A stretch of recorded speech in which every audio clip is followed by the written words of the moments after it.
There's a great article yesterday by a guy named Josh Marshall. He runs a website called Talking Points Memo, and it's looking ahead at the 2026 Senate map.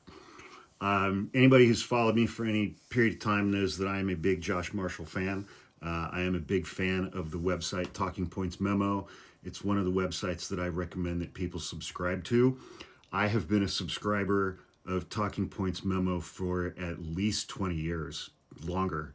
I mean, I remember reading him back in 2004, 2003, like in the build up to the invasion of Iraq. Just one of my absolute go-to websites. I go there multiple times a day. That website and the wonderful journalists that they have, like Josh Kovensky and so many others, is going to be an invaluable resource over the next 3.5 years or however long this dystopian nightmarish bullshit where we are living in a kakistocracy being governed by the dumbest, meanest people in the entire country lasts. So there's that. Anyway, he's really good at analysis, and he's been doing this for a long time. So he put out an article yesterday or Monday called Looking Ahead at the 2026 Senate Map. I'm just going to read some sections about it. He talks about Georgia, Michigan, Ohio, North Carolina, Maine, Iowa, and, the map, the Senate map doesn't look good for Democrats. It didn't look good at the end of last year. Well, then we inaugurated Donald Trump. And Donald Trump started doing Donald Trump stuff. And Republicans in the House and the Senate started going, yes, let's do some Donald Trump stuff. And it turns out that Donald Trump is underwater on literally everything now. He's underwater on the economy, inflation, immigration, the things that he ran on to get elected. Large majorities of Americans disapprove of the things that he's been doing. And then they passed that big, beautiful bill that was signed into law, I think on the 4th of July, if I'm not wrong, where they're going to defund SNAP benefits. They're going to defund Medicaid. We're going $4 or $5 trillion more into debt so that we can shovel that money in the form of tax cuts to the top 1% and the billionaire class. Weirdly, that legislation is also unpopular with people who are not already billionaires. All right, so getting to this article. I know that was a long intro. Whatever. That's why you guys are here. I mean, seriously, come on. There's a long way to go before November 2026. The pace of malign events just keeps increasing, no doubt. But even with all of that, I want to mention some significant shifts on the 2026 Senate recruiting front. All right, so he talks about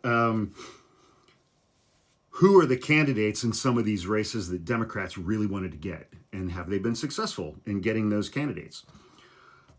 It's an article of faith for very good reasons that regaining control of the Senate is an almost impossible hill for the Democrats to climb, given the map in play. Democrats have two challenging holds in Georgia and Michigan. One of those is John Ossoff.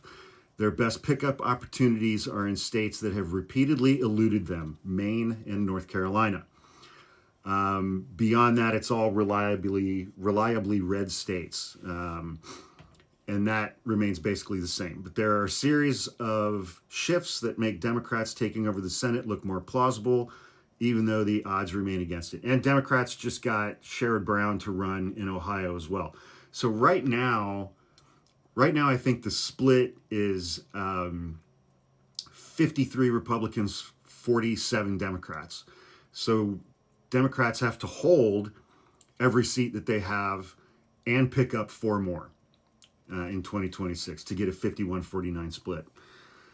Another big get for them was former Governor Roy Cooper running for North Carolina, hugely popular in that state. That doesn't make the race a lock for Democrats, but he's unquestionably the best potential Democratic candidate in that state. Meanwhile, former Senator Sherrod Brown, has just announced he's running to re-enter the Senate after losing to Bernie Moreno last year by 3.8%. God, that was a huge disappointment. Sherrod Brown's awesome. Bernie Moreno is a fucking clown. But he's MAGA, and MAGA voters are stupid and gullible and easily manipulated. So, and they gave us J.D. Vance in the Senate. Cool.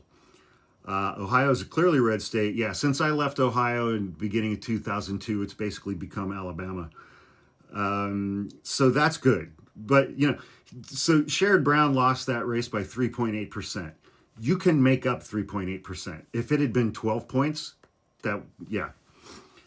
Finally, there's Iowa. Over the weekend, Iowa State Representative Josh Turk announced that he's running for Senate. I don't know much about him or about Iowa politics, but the field seems to be clearing itself for him to do that. It's unclear at this point who the Republican running against him in Iowa is going to be. So if nothing changes, he's going to be running against Joni Ernst. Joni Ernst, over the last 7 months, has been subjected to a constant cycle of threats from Trump supporters against her family, against her physical safety from Trump supporters. I think she was wavering on whether or not to vote for Pete Hegseth. His confirmation vote ended up being 50-50, and J.D. Vance had to go in and do a tiebreaker. But leading up to that, when she was expressing criticism, she was subjected to an absolute fucking tsunami of threats from Trump supporters and from her Republican colleagues and from the president himself. Because she, being a former military member, didn't want to vote to confirm an alleged alcoholic rapist, weekend TV show host, to be the Secretary of Defense, to run the largest organization in the world, to run the largest military in the world. And so she hasn't confirmed one way or the other whether or not she's going to run for re-election. If she does, then Josh Turk will be running against her. If she does not, it looks like State Representative Ashley Henson would probably be the nominee. Henson is one of those Congress people who is solid with the MAGA world while also coming off as seemingly fairly normal. Excuse me. She's a former local news anchor, which is always great in a candidate, and Trump loves that kind of shit.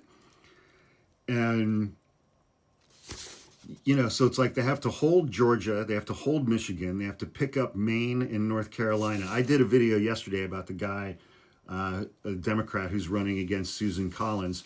He's 40 years old, he's a Democrat, he's a former Marine, he's served 4 tours of duty in Iraq and Afghanistan, and I think he's an oyster farmer in Maine. You know, I feel good about him and his candidacy, knowing what I know right now. So hold Georgia, hold Michigan, pick up Maine, pick up North Carolina, and then pick up Ohio and Iowa. If they win those 6 races and hold everything else, they will have control of the Senate. But, you know, a lot of things have to fall in place for them. So anyway, go subscribe to talkingpointsmemo.com and read their stuff. It's a great website, and I'm a true believer.